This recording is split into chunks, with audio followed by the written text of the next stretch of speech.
Which countries do Americans know and like? So the most known and liked country from the USA is the USA. Who could have guessed? But what I really want to know is this line represents 100% of the people knew of that country. How did like 1% of citizens in the US not know they were in the US? I mean, I know we're bad at geography, but this is ridiculous. The other nations that are high up on the list is Italy, Ireland, Australia, and Canada. Again, not only are these countries known, but they're also liked. On the opposite end of the spectrum, countries that are known but disliked: Iran, Iraq, Russia, and North Korea. Now, all these places on the other side of the chart are unknown countries. But how are you gonna dislike a country that you don't even know? Like, you'd think these places would at least hit 50%. Like, I've never heard of that place, so I have a neutral opinion about them. Rip to the tiny island nations Comoros off of Africa and Kiribati in the Pacific. I barely know if I'm pronouncing that right. Those are the nations that are definitely known, but not necessarily liked or disliked, or Mexico and Brazil. I now just noticed Jamaica is pretty high on this list for being a small island. We only know about Fiji because of the water. India is known, but kinda disliked. They're under the 50% mark, so Americans still have a grudge against Vietnam, I guess. Now, China is just a little bit higher than the most disliked countries by Americans, but they also look one increment behind some of these others on the axis, which is the known countries. What people have never heard of the most populated country on Earth? USA moment. How many people know about the tiny island of Malta, yet have never heard of Chad? That's not very Sigma male of them. Interesting how, on average, most countries fall below this 50% line. I guess we just don't like a lot of places. The world's most surveyed cities, or cities with the most surveillance cameras per square mile. And to my surprise, it's actually not China at number 1. It's actually Delhi, India. Better get some extra social credit points for this. And then number 2 is actually London in the UK. Both of these places have over 1,000 surveillance cameras per square mile. China just has a good amount of them in a lot of their cities. Like, on average, this country has the most cities popping up on this list, but they're not going crazy with it in specific spots. Seoul, South Korea, Moscow, Russia, and Mexico City also making the list. And then, of course, there's also New York. I don't really know how to feel about this. Kind of just focused on, why does India have so many? Here's another map showing cameras per 1,000 people. Now China's definitely popping up there. The city of Beijing, they have 21 million people and 8 million CCTV cameras. And I bet you they're only going to keep pumping those numbers up. In comparison, my home city of Los Angeles has 4 million people, but only 35,000 cameras. Those odds sound good to me. I'm about to go back home and commit some petty crime. FBI, I was just joking. Look at Afghanistan, 0 cameras per square mile. The most common mistakes in world capitals. I myself is probably the source for data in this one. Okay, I will say I don't think I've ever mistaken New York as the capital of the USA, but for these other ones, probably. I don't know how I remember Brasilia is the capital of Brazil. It's just easy once you,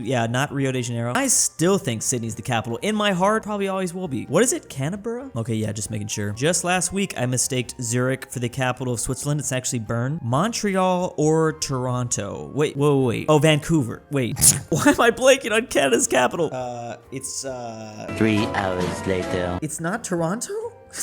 This is so bad. Oh.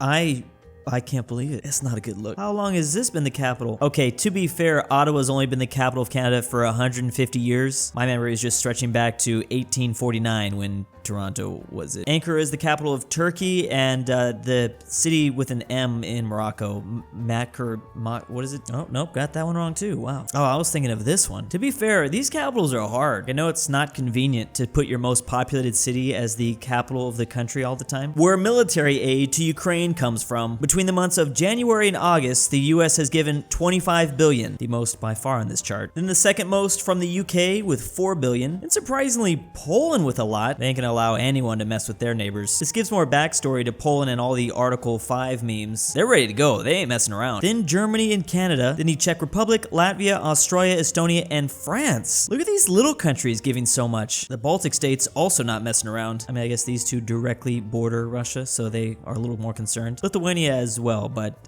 it's a smaller Russia. Wonder where Russia themselves are on this chart, given a lot as well in terms of free military equipment, just left behind. The official map of Argentina's borders. So their territory in South America shouldn't come as much of a surprise, but this island off their coast is a little shocking. Wondering how some people feel about this. Then they have all these ocean waters they're claiming as well. And then finally this peninsula in Antarctica. Isn't this like one of the only spots in this entire continent where you can maybe have some sort of habitat in? I mean, even then it would be really difficult. Although we do have bases just kind of all around this landmass. Argentina has a few in their spots as well. Antarctica in general is kind of disputed though. Both Argentina and Chile says some of this stuff is theirs. But then again, a lot of these maps in general kind of have different things going on with them. Wait, do they technically control the Great Sandwich Islands? Quite possibly my favorite island of all time. Oh no, that is also considered British overseas territory. Wait, all these islands are considered the UK, not just the Falklands. Okay, I can see how things are getting a little messy. Argentina, maybe y'all should just like let it go. With all the no German influence, maybe they think they just gotta keep expanding their living space. Qatar actually has the world's highest gender ratio. There are 300 males per 100 females, or basically just 3 to 1. At younger ages, it's normal, but things start to get weird around 16. I'm just going to assume a lot of these people weren't actually born in Qatar. Qatar only had about 500,000 people living in it in 2001, and that has definitely jumped up as of recently. This is random, but persons born to a Qatari mother but a foreign father will not be granted citizenship. You must have a Qatari father. And in that case, it doesn't even matter where you're born either. Foreign workers amount to around 88% of Qatar's population, and they are mostly from India. 25%, in fact, then Bangladesh. Wonder how this is going to affect the whole World Cup. India's medical tourism. So for dental implants, it's only 1,000 in India compared to USA's 2,800, and in South Korea, that would be 4,200. For heart bypass surgery in the US, it looks like it'd be over $100,000, yet only $5,000 in India. Very similar situation for a heart valve replacement. Something else that has to do with the heart, because, I mean, it's pointing to the heart. So India is just really good at heart stuff. Or maybe more. There's also knee replacement, which is significantly cheaper, as well as hip replacement. So clearly, they really are making a lot of tourism money from just medical stuff. How have they been able to keep the cost so low? Then again, it looks like if you're from the US, you can pretty much go anywhere else, and it's gonna be cheaper. Sadly, I mean,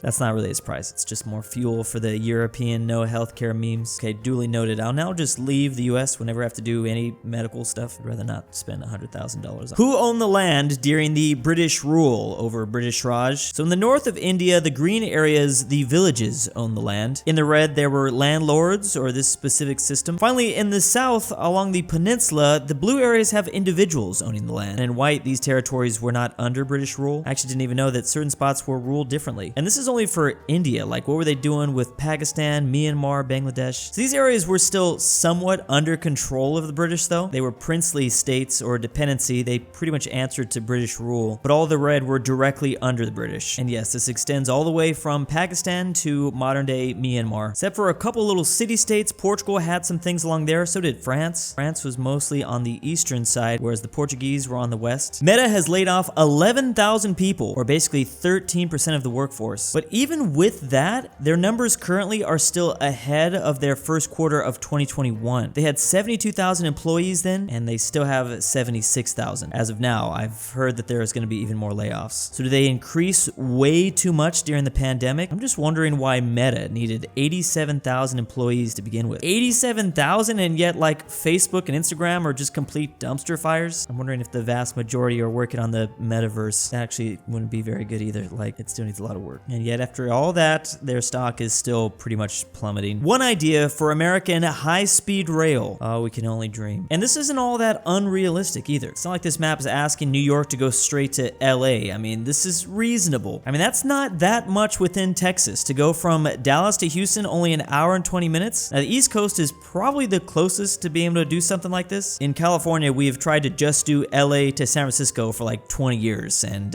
what do we have? Like 10% right now? Okay, we voted to approve it in 2008, so it's been 14 years, and we're planning to bring it all online by 2031. Oh my god. Being able to go from New York to Miami would be so nice. Probably take like 10 hours, but still. Or this Midwestern rail, Chicago to Minneapolis, only 2.5 hours. We even got Canada getting involved, Toronto to Montreal, 2 hours. I always hear people criticizing US rail. How is Canada doing? Basically, none of its trains are high speed at the moment, so not much better than us. I've seen a lot of maps like this showing, you know, just a perfect rail system. You're gonna see anything like this for 100 years. This isn't out of the question. It's also possibly a line from Portland to Vancouver. I didn't even know there's actually high-speed rail going between Miami and Orlando that's almost finishing, or it's being tested. Baby steps, that's all that matters. A shaded relief map of Europe rendered from 3D data and satellite imagery. And this might be the most detailed relief map I've ever seen. I mean, you can really zoom in there. Not only can you clearly see all the mountains, but just how much forests are in Northern Europe. Finland just looks like a bunch of trees. Eastern Europe, up is of course very flat, and things start to get really rocky as you approach the Mediterranean Sea. I always forget that there's like a literal wall keeping France from Spain, kind of. Oh, and then the little mini city-state of Andorra is somewhere hidden in there. There's also a literal wall hiding all of Italy from the rest of the continent, and then a perfect mountain range that just snakes down the entire peninsula all the way to the boot. Sicily is also surprisingly not as flat as I always thought about it. Neither is Corsica or Sardinia. Funny to me to see just how green this side of Morocco is, yet you go over this mountain range and it's just going to be a huge desert. Perfect map to display why exactly the lowlands are called the lowlands. What is the highest peak in this area? Here it is, a nice hill, which is only 300 meters tall. That'd be my favorite shaded relief map of all time. And big thanks to my patrons. aPhatNarwhal. Presented by Robert My wife E. hates this Sebi, part. if you hear Isaac this, I Kilgore love is you. your Drew's daddy. Argentinian grandpa. $20 is Yarna, Electro. Wildfang, Bring Chris3773, Czechia, DannyThyGamer, GoodOldRyah, istoledrewspetdog, Jakov, Phresh bruney, Animations, the Polish-Lithuanian Veiotic, Commonwealth, why am I doing this? the Mexicans, and ZaneyBoi.